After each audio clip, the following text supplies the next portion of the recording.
Hey, what's the deal, YouTube? It's your girl, Miss Honey.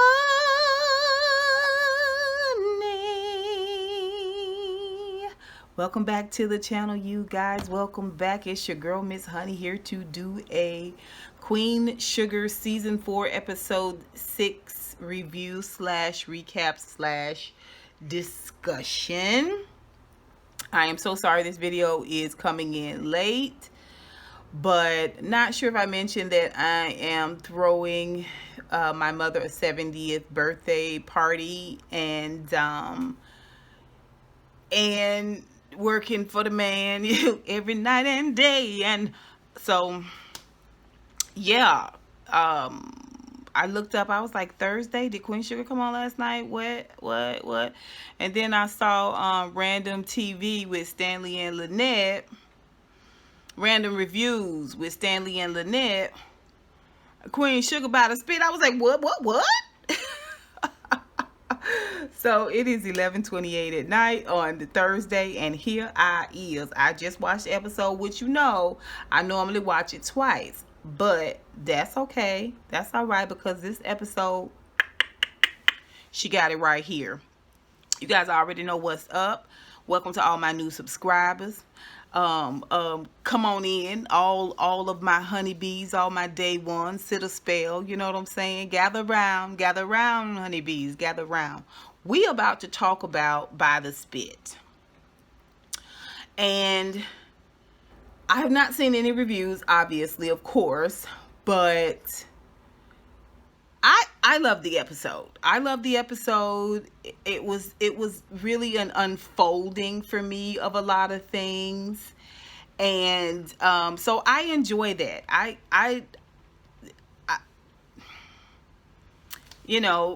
some people say filler. It's a filler. It wasn't much, but I mean, if you're into the actors and the dynamics of the actors, it's always meaty. It's always meaty. I'm just saying, that's just my opinion. It's always meaty. So, well, let's talk about it.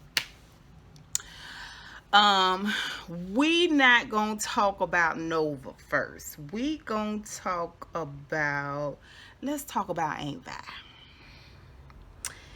Aunt Vi is stuck. Okay.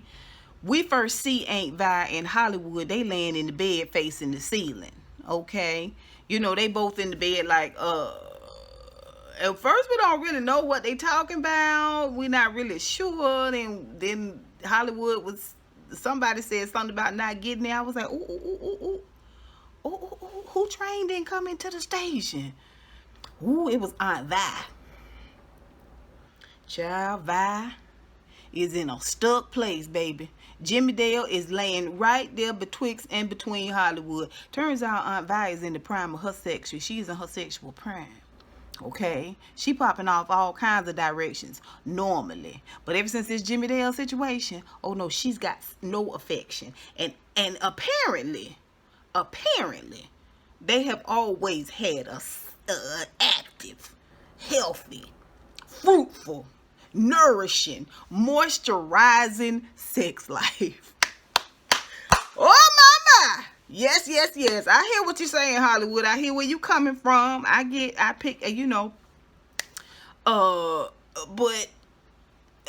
Vi is not really, Hollywood's like, normally I be round in the corner and you be done loop me twice. You know what I'm saying? What gives? And she was like, nothing. Are you sure? Just tired, rolls over, gives in the back. I was like, oh, Vi, don't do this, darling. Don't do this. You got to get Jimmy Dale out your bed. You got to get him out your head. Definitely, for sure. But you certainly got to get him out of your bed. Okay? I believe if you get him out your head. Oh, my. You can get him out your bed. What? You get him out your head. Okay? Ha ha. Oh, you can get him out your bed. Okay, let's go move forward. Now, she go around there and call the doctor. Did y'all notice that her doctor appeared to be a woman of color? Like for Middle Eastern type thing. Well, she didn't call around there. And they talked a little bit about the lupus. What's going on? Because your lupus levels is regular. Vi, what's going on? Let's talk about this thing. And Vi was like, well, I'm not able to do the figure 4 with Hollywood. Okay, I tried to get back into my routine and do the crouching tiger and hidden monkey, but it didn't work. And that's not me. That's not me. I be throwing at him. I be throwing it at him regular time, doctor. You know what I'm saying? You know what I'm saying? I do the sneaky panda, okay? And then I do the figure 4 on him. You know what I'm saying? The crouching tiger. This what I do regular basis. This why my man, this ain't me. Doctor got to thinking, well, listen, have you had any traumatic or stressful situation happening? And Vi blinking, Vi,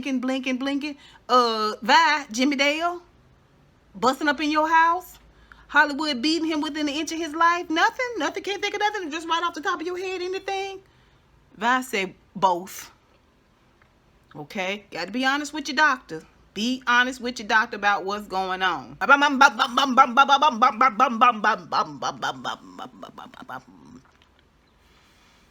Vi go to the door. What the devil? Here come Hollywood with a helmet and a leather vest on. He done went out there and bought him a motorcycle. Telling Vi he want to take her out and get him and her and ride with the wind to their face, and she just smiling. I don't know how they got on the subject, but Hollywood asked her. He said, something going on with you, Vi. I wish you would tell me. Just tell me. Vi sit him down. She tell him she talked to the doctor. And the doctor seemed to think it's some stress and trauma. And she got to work through it. You know, she says what we already knew. Jimmy Dale, he stuck. He stuck up here. Okay? In my head. And in our bed. And I got to work through that. That means you got to give me some time, baby. And some space. But we talked about this already, didn't we? We talked about this when you said you wanted to be there for her, Hollywood. Here it is. Here it is. And when she say space, he spin around because he facing her now. He spin around and look forward. It hit him like a ton of bricks. Last thing he want to do is to be away from the love of his life. And it seemed like something clicked in Hollywood. It just, that look on his face. What is it that they say? Through sickness and in health. Vi said, I don't know what I did to deserve you. I said to myself, Vi, I don't either. I don't either. And I know what you're saying, girl. I know what you're saying. It seems so foreign and strange. I know there is men out there. I know there is. But still, it seems so foreign and strange. You feel almost unworthy when you meet somebody or you have somebody. That's how I would feel anyway. That was so unconditionally loving.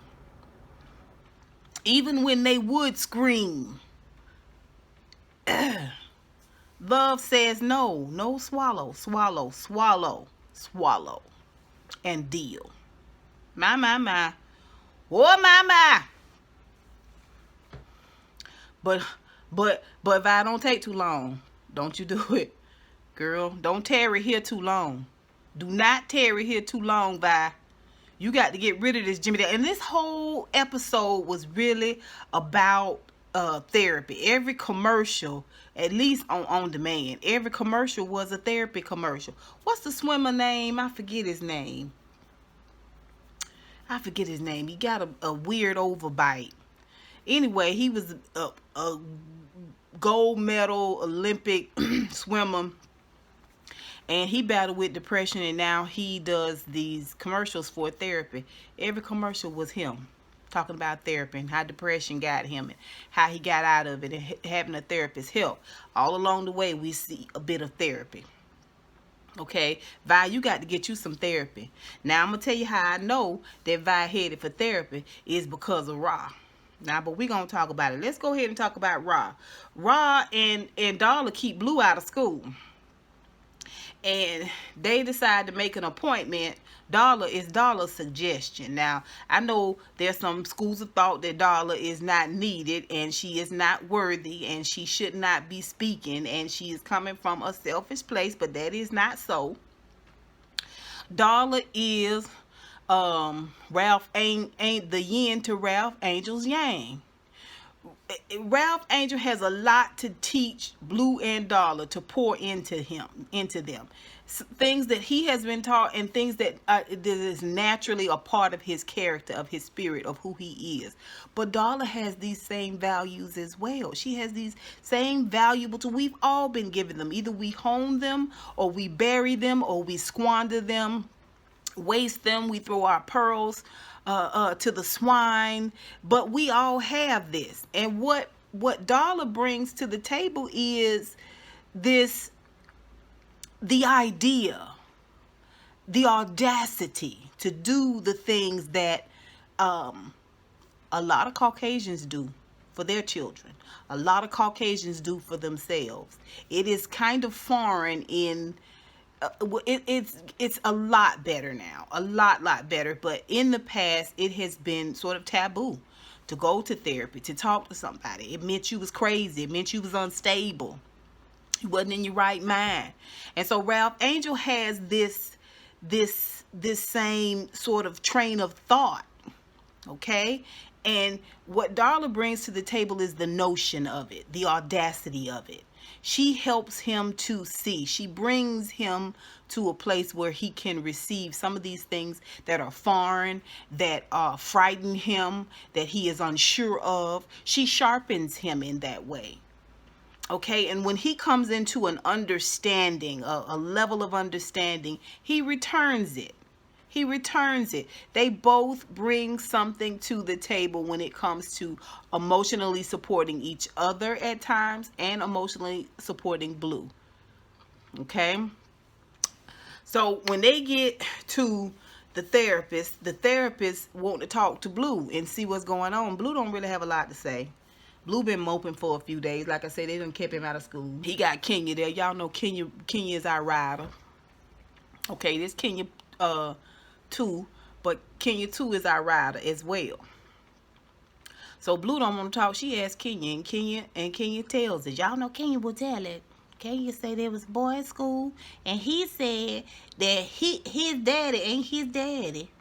That's what Kenya said, right? And so, the therapist was so good. She was like, wow, that's tough. Thank you for sharing. Thank you so much. Let's take a break. Takes Blue out to play. And Darla and Ralph Angel sitting there, and they trying to reason together. They both nervous. They not sure. Blue is going out to play. What we gonna do? I thought you was gonna talk to Blue and fix Blue. The lady come back and she let them know it's work to be done here. It can be done. It can be done successfully, but it's work to be done.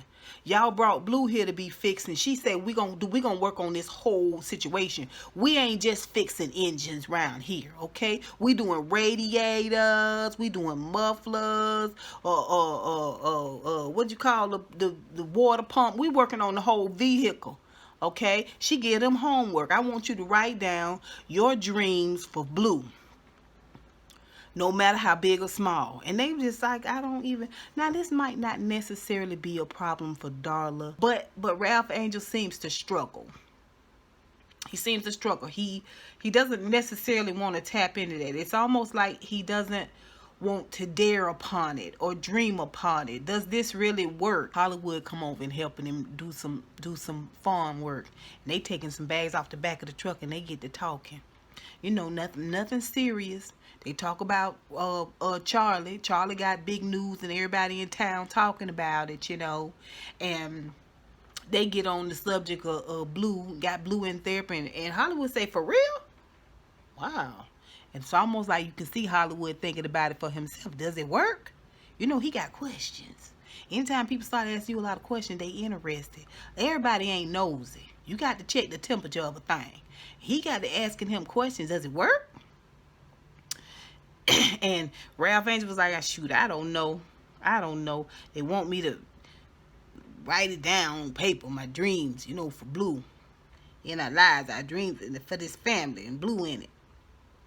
You know, but I can't worry about tomorrow. I'm too busy thinking about today. And Holly was like, right. He got the lamenting about him and Aunt Vi. Not too much, because this her nephew, okay? But he got to talking about how you going along and you doing so good, and something will come in and just shake the whole thing to the foundation. Don't seem right. Don't seem right. But I deserve happiness. You deserve happiness. It's a moment. You deserve it. You can't give up. Well, Ra returned the favor. When he realized he was talking a little bit, now he left Blue in Ralph, Angel, and Darla situation, and he talking about Vi. He said, you and Vi was meant to be. Everybody who see y'all can see that, and y'all gonna make it through this. And Hollywood needed to hear that. That's why he went around there and bought that motor scooter after he done talked to Ralph Angel, So Micah is at the house, and Kiki come over, and Kiki come to bring him something. He want to talk to her. She on the way back out. She just dropped it off. Okay, have a nice day. I'm leaving. He was like, wait. I was hoping that you was going to go see Aunt with me later. She was like, no, because they only let family in. No, the warden made a special concession for me. It was almost like Kiki resented that. It was just a little something about it. I don't know. Something there. I don't know. So he said, well, I really want to talk to you too. After she said, well, no, you go on. And she said, not now. I don't want to talk to you now. Not now. Maybe later. She go on out. Now, they standing there in the foyer, and that sun is hitting that beautiful chocolate skin and that dark black hair. Michael want to talk now. Okay. Well, she said, you're a good person to go see him, and of course you got something to offer to the city. It was kind of halfway in and out, but that ain't the point. Either she not feeling him like that no more, or this not something she want to be a part of. Kind of reminded me of a man that was a preacher, wanting to be an aspiring preacher, and he wanted to be with me. I didn't want to be no first lady. I'm not. That's not. I don't know. It's kind of like once you realize, oh, wait. No. I'm not going to 6 and 7 services in a week. I'm not. That's not a date to me. So maybe she realizing, he's serious about this act. Maybe she just want a regular Joe. They go get a job, go to the university, you know what I'm saying? And I don't know. We don't know yet what's going on with Kiki, but Kiki in her feelings about something as it pertains to Micah, and fingers crossed it's not a breakup, but hey. All right, Prosper, y'all. Y'all remember Genevieve from the funeral? The man who ain't Vi in Hollywood did the repast for, who passed away. This is his sister Genevieve. Okay, this the youngest sister. And so, this the wife. The man's wife's sister, right? Well, Genevieve show up at a function that Charley is having, okay? And Prosper is there. Boy, Prosper is smitten. Later on, when they working on a project for Charley, Prosper say, I'm grilling some steaks. And Genevieve say, I'll bring the wine, darling. I was like, you better work, Genevieve. Oh, baby, Lady Genevieve. Ooh. I need to name something, Lady Genevieve. I tell you what, that's a very regal name. Very regal. Now let's get down into the meat of this thing, okay? First of all, Charley is running for city council. Okay, and it's the anti-highway proposal is what she leading with. That's how we get to meet Lady Genevieve, because Lady Genevieve live over there in St. Thomas. Y'all know St. Thomas is the sister city, sister parish is butting right up against St. Joe, and the highway running through there too. But they want the highway, I believe, because it's gonna bring business. It's not gonna tell farmland. You know what I'm saying? So it will behoove them to work together to bring the, to get rid of this highway. So that's how we get to meet Lady Genevieve. Well, Romero want Charley to meet up with Angel Martinez. He a pastor, a local pastor down where the the Latinos at, in they part of town, and he run things around there. People really love and respect him. So Charlie's like, okay, well that's possible, that's doable, And he said, are you sure you want to do this, Charlie? This Romero, you know, it's going to, have you put thought into this? I mean, I know you a thinker, but, you know, it's a lot. Charlie said, I'm a lot. Okay, and I'm about to bust this community wide open and honor my dad all at the same time. She didn't say it like that, but she was like, it's a lot, but I believe I can do this. Not just for me, not just for this community, but for my dad too. I want to do this for my dad too. She don't want no highway tearing through her daddy land, her people's land. Come on now, come on now. If you don't fight now, when you gonna fight? Y'all don't get me riled up. So then Romero finally gets to meet Michael, because he take Charley around there to meet Pastor Martinez, and they having a little function, a little community get together, singing and dancing and empanadas and flautas and all this type of stuff. And Charley go to introduce herself to Pastor Martinez, but first Michael get to meet Romero. Okay, and Michael's like, okay, that's what's up. As long as you happy, mama, we good, right? And so she go to talk to the pastor, and the pastor's like, don't come in here. You ain't been around here before. You ain't been around here before. What you got to offer? Now, one thing I love about Charley is that Charley will come in and quip, and she takes this step back. This is the actress. She takes this sort of step back. It's a very quick assessment that she does. And then she makes the adjustment. She sits down at this man's level before she's standing up and trying to talk to him, and he is not really buying in, and she sits down and sits eye level with him and begins to talk to him. Now, she is not making progress, but she is making herself known. She is definitive and confident and strong, and you know, she tries to speak to us as a community, and we have to work together and all of that. But Pastor Martinez is like, yeah. Heard it all before. What you gonna do?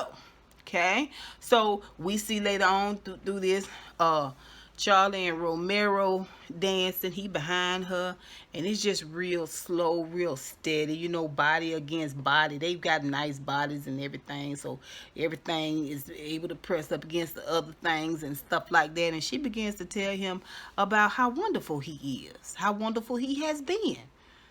Never had a man that didn't come taking but added to my life. Oh boy. I was like, Lord, don't do this, Ava. Do not do this. You know I'm real raw. I'm real raw. Okay? And she tell him he's a wonderful man. It's a beautiful thing. And she think it's time. I was like, time? Well, apparently I had been making assumptions, okay, about Charley and Romero. Apparently they've only been courting. I was like, if that ain't the hottest goddamn thing I ever heard of. It's at least the hottest thing I done heard of this month. There is nothing hotter than making out and doing it and not doing it. Going to dinner, holding hands, nuzzling, laughing, being flirtatious. It's not. I'm telling you, it makes when you do get together that much more special. Well, baby, it was special. It was special. Charley acquiesced. They got the kissing, and she got up under that thing and got it, and then she was like, ooh, slow down, girl, slow down. Let him be the man. Because y'all know when she was riding there with Remy, they was riding there on one foot trying to get their jeans and stuff off, and she was ripping off the shirt and ripping his shirt off and ripping at him, and until she spilled the beans about not wanting to have kids, and it was like, So she never slept with Remy either, so that means she ain't been with nobody since her and Davis. Now, she done made out with a couple of 2-3 people, but she ain't had no sex. Okay. So she got to get it together. You can't just come in here and rip the meat off this man's bone. This is a quiet, gentle spirit. Okay? His freak is a little bit quiet. Okay? So he get the belt off and get up under that thing, and they lay down, and there you have it. Later on, they round there. They basking in the afterglow around here at the doggone at her campaign office. And she got the poster herself, and he was like, any way you slice it, you beautiful. And she was like, Mil Bore, you know what I'm saying? Biocondensed. She was just really talking. I was like, girl, he got you flowing up in this mother sucker. Okay. That's real cute. That's real, real cute. So then, they standing there cheesing and talking all that, and a brick come through the window. Oh, he gathers her up, protect her, protect her. Oh, you're bleeding, you're bleeding. I was like, oh, Charley, that happened so fast. Oh, no, and she holding her neck, and is everybody okay? Is everybody all right? She worried about other folks. I like that, Charley. I like it. I like it. You know, big contrast. That vast difference from your first season when you was all about self. Okay? Oh, he gets something in bandage. Oh, and she was like, I never would have did this if I thought it would have prospered, Lady Genevieve. Oh, they could have gotten hurt. It's somebody else in his volunteers. And I don't know, is this even worth it? He said, you cannot give up. This is war. This is war. Okay? And you must fight. You cannot faint. Oh, I will run and I will not faint. Oh, my. He dropped the word in her spirit, and she said, oh. He gathered her. No, ma'am. It's a cut. We're going to fix this, and we're going to continue to fight. Going to keep our eyes open. We're going to continue to fight. Okay? Meanwhile, Charley done went back round them before all of this. She done went back round there to see the pastor when they cleaned up, folding the chairs and stuff up, and she talked to him. And she come to him in a real sincere way. And he barked back at her, and she said, I'm going to show you. I can show you better than I can tell you. Okay? So when she get out front and begin to have this speech, it's very, very, very Michelle Obama, baby. And when she brought that microphone up in front of the crowd and they went up, I said, oh, yeah. This going to be good. This going to be good. And Hollywood and Ralph, Angel, and Blue, Aunt Vi, they was all there to stand with her. Micah, no Nova. There was no Nova there. We could not find Nova. We wasn't looking for Nova. Okay. Beautiful speech. She had a little bandage on her neck. She said, baby, it take more than a brick to stop me, baby. We're going to stop this highway. We're going to take our parish back and show them why we call the great parish St. Joe Parish. Huh? Yeah. Yeah, it was a beautiful thing. Everybody, and then when they gathered around, all the family together, and everybody was clapping and talking, it was a beautiful, beautiful thing. They got the city people there. They got the former city council lady. She there. She giving them the thumbs up. They gonna need this Pastor Martinez. This gonna be some work she gonna have to put in. Now y'all know that them deaths over there in that sugar field gonna come up. You think don't nobody know about that? You think they ain't ready to bring that up? You best get your mind wrapped around that, Charley. You need to be ready for that, or you gonna be just like Nova when that man asked that question at that book interview. But let's talk about Nova. Okay. I'm gonna do my best not to call Octavia Octopus. I'm gonna do my best, but I'm really feeling like she got her tentacles. Her tentacles, honey, are stretching and reaching, trying to suck Nova in, baby. She fully running Nova. Now, y'all just got into bed last episode, right? Y'all just rekindled, okay? You done invited yourself on this tour, and now you telling Nova all these different things you done set up. And Nova's like, well, I got a publisher. You don't even have to worry about it. She was like, no. I need to look out for you. I got to thinking about Octavia. I said to myself, now, we all been saying Nova need to be shaken, not stirred, smacked, come to your senses, told off. But when the Lord say vengeance is mine, he means Octavia. Okay? For Nova, he means Octavia. And there's more to come, but it begins with Octavia. Okay? Like I said, Octavia running everything. Okay? She is we find out that Nova has been shortlisted for this national book list, or book tour, or something. And Nova is so excited. It's such a prestigious honor, and like, I mean, very few people get this honor, right? And Octavia immediately kind of poo-poos it in a way that is very subtle. And had Nova been back, the Nova that was in college, a lot younger and not as much experience or knowledge of self, she may have bought it. But something about Octavia sort of having this conversation with her about, you don't need an award to be validated.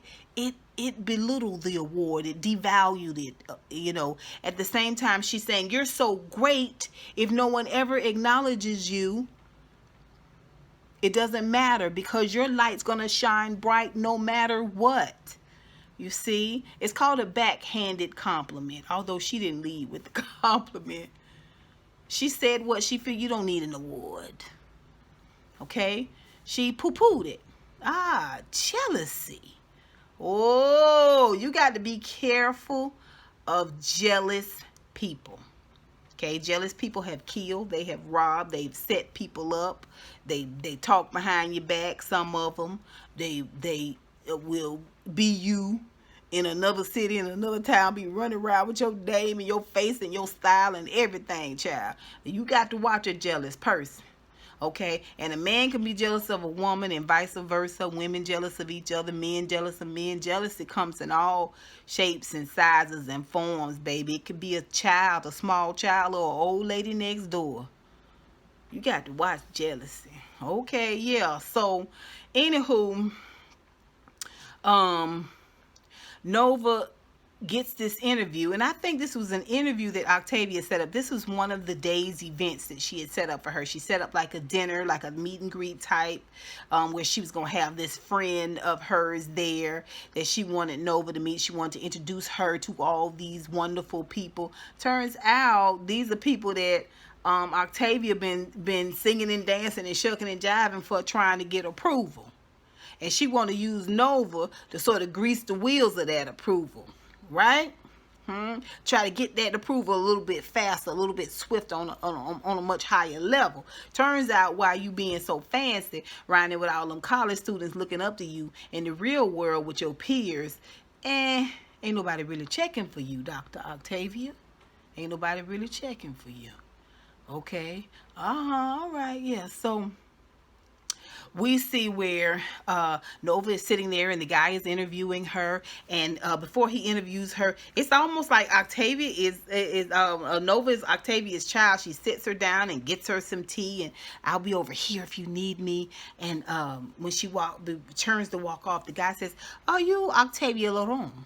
And she was like, "Oh, yes, I am." You know, he was like, "Oh, aren't you, how do you guys know each other?" And she was like, "Oh, Nova was a protege of mine, and I back as a professor, yada, yada, yada, yada, yada."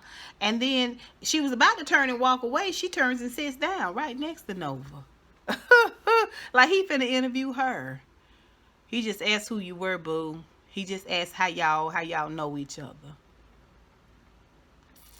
Okay, so he get to talking about how Nova family feel about this. Now, up until this point, every time Nova has brought her family up, when she got shortlisted on this national book list, she said that maybe this will help my family to finally see that this can mean healing for us. So when the guy and Octavia poo-pooed it. You don't need your family's approval. People are gonna see it no matter what. You will be great. You were gonna be great no matter what. So when the man asked about how her family feel about this book, how has it affected? And she was like, well, the healing takes time, and she kind of schmoozes it over. And he says, well, let's switch gears. You were big in activism, and now that your sister is running for city council in St. Joe's Parish, can she attribute your activism to influencing her to run for city council? And Nova is like, well, first of all, she don't know Charley running for city council. She has no idea. She around here on the book tour, and ain't nobody talking to her, including apparently Michael, because he over there trying to get Kiki to talk to him, to take his phone calls. Okay? All right. Ain't nobody said nothing over. Well, Dr. Octopus take over. And she makes this comment about, oh, well, it's naturally. I mean, it's the dynamics of black girl magic and sisterhood. And, of course, she influenced her sister to run her activism, influenced her sister to run for city council, much as my influence has shaped and formed Nova to be who she is today. Okay? Enough about Nova. Toot toot, beep beep. That's the sound of Octavia's own horn. Okay? Toot toot. Beep beep. So later on, Nova in the bed looking at the tablet and going through, and she's reading all about Charley, and she's the sister, and Octavia climbs in the bed and scoots right up on top of her. Come on, I'm trying to absorb all of your goodness and your youth and your energy and your brightness and your gift and your calling. I want it as my own. She's almost like Snow White. Nova is Octavia's Snow White. And Octavia is the wicked stepmother. Y'all seen Maleficent? Yes, baby. Yes, Octavia is giving us Maleficent tease. She gets on in there and she gets in that ear. And this is so ridiculous. That was about my family, and you don't need your family. Sometimes you got to put your family in the rear view if you want to truly be successful. Would you even be friends with your sister if you wasn't siblings? Ooh, and I said from the time Nova walked in, or Octavia came onto the scene, she never really addressed the family issue. She sort of threw it out there, but it was always in a dig form through this whole last episode. It wasn't anything encouraging. You want to talk about it, that type of thing. She can't, if Nova goes back to her family, is with her family, Octavia can't get no shine from that. She can't get no shine from that, right?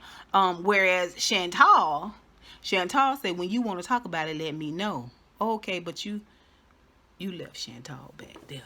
Okay, it's fine. Let's move forward, Nova. So they in the bed and she's just telling her, and Nova, in that moment, Nova realizes that what you thought would lift you and clear your mind or take your mind off of your family has exponentially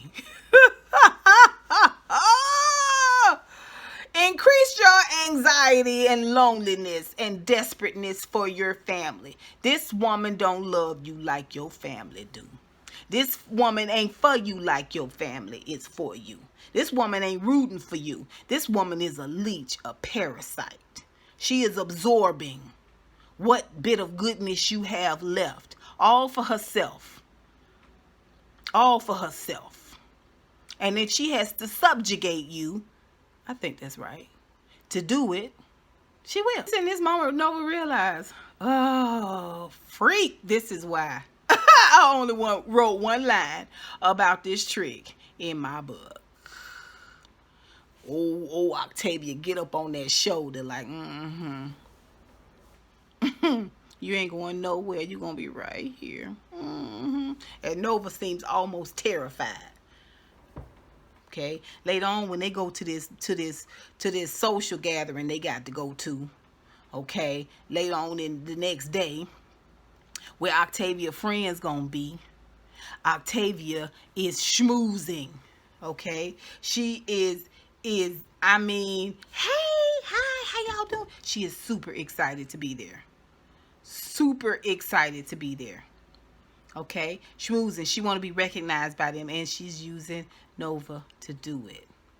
Okay, Nova's like, I don't you know, people are gathering around her. They're having inappropriate conversations. They're making assumptions. We find out that Nova did talk about her dating the Caucasian police officer, Calvin, because the white ladies want to talk about it. How dare you dating a married man, scandalous. And Octavia appears to take up for her when she tells the ladies, who hasn't dated a white married man? Am I right, ladies?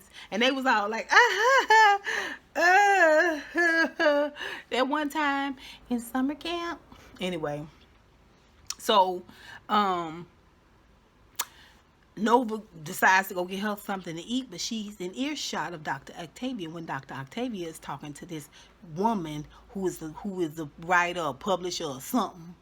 Okay, and she goes over and she is just like, hey, how you doing? And the woman's like, oh, I'm so excited for Nova to be here. This is really exciting. She's up and coming. Maybe she will perhaps write this such and such and such. It was like a group of poems she wanted her to edit or something like that.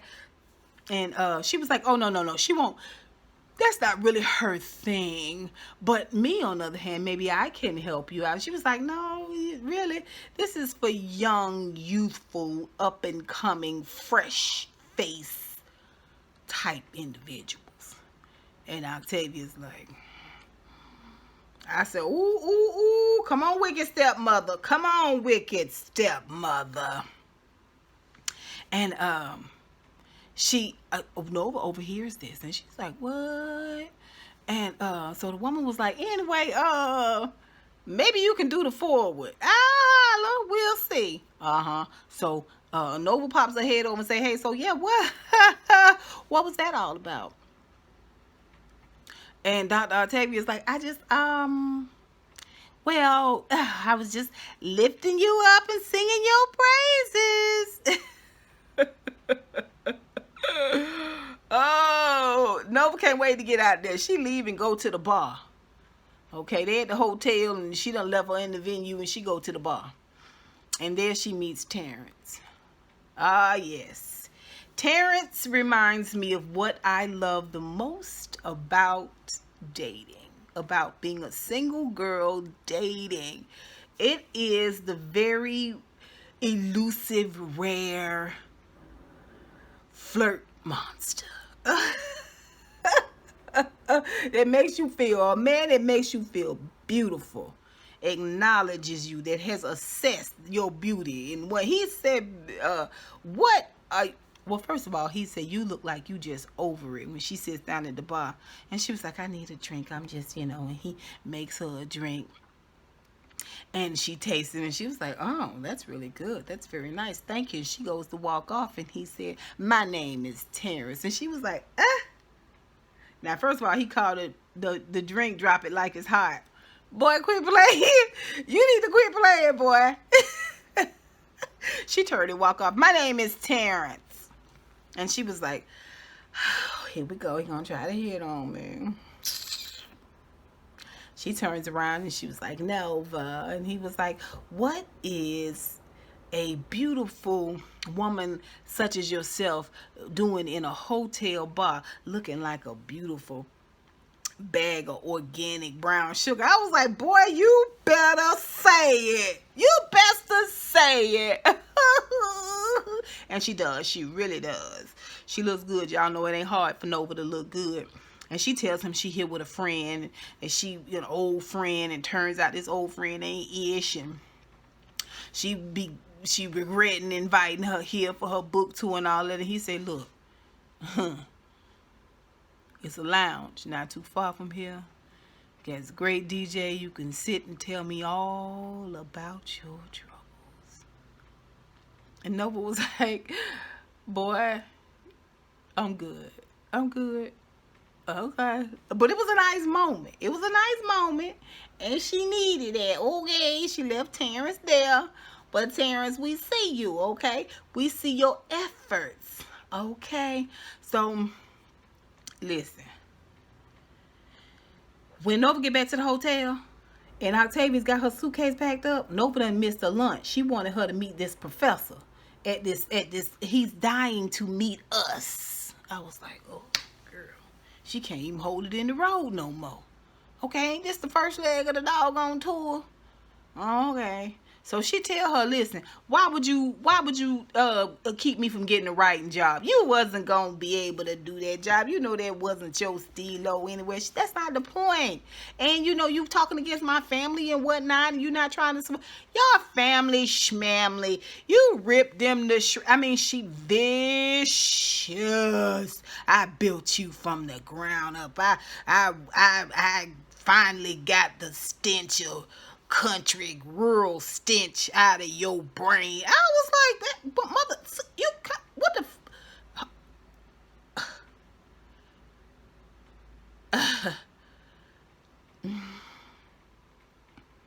now me,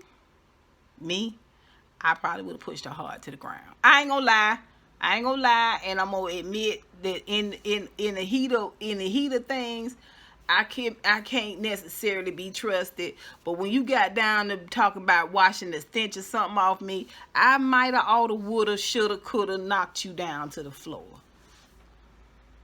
I'm not saying I would have won the fight. I'm just saying I would have threw the first lick.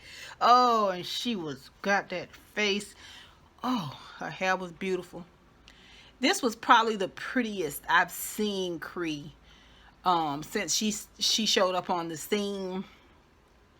But still, she had so much venom in her face. I did such and such. And then she turned around and then, this is how you treat me? That you don't know what I've gone through to be accepted. And Nova realized, oh, I was seeing you as an enemy, but I realized how pathetic you are. Then she approached her. She didn't say these things, but it was the way she approached her. And she took it down a notch. I don't want to destroy you. I appreciate all you've done for me. But I got to walk on my own. I've got to move forward. I've got to write things. You're great at what you do, but you can't go with me not another further. Baby, when I tell you she took them shoulders back, got that suitcase and pulled it on out of there. Baby. She was giving us 1940s storming, darling. The way she stormed out all slow and indignant. I said, goodbye, Dr. Octopus.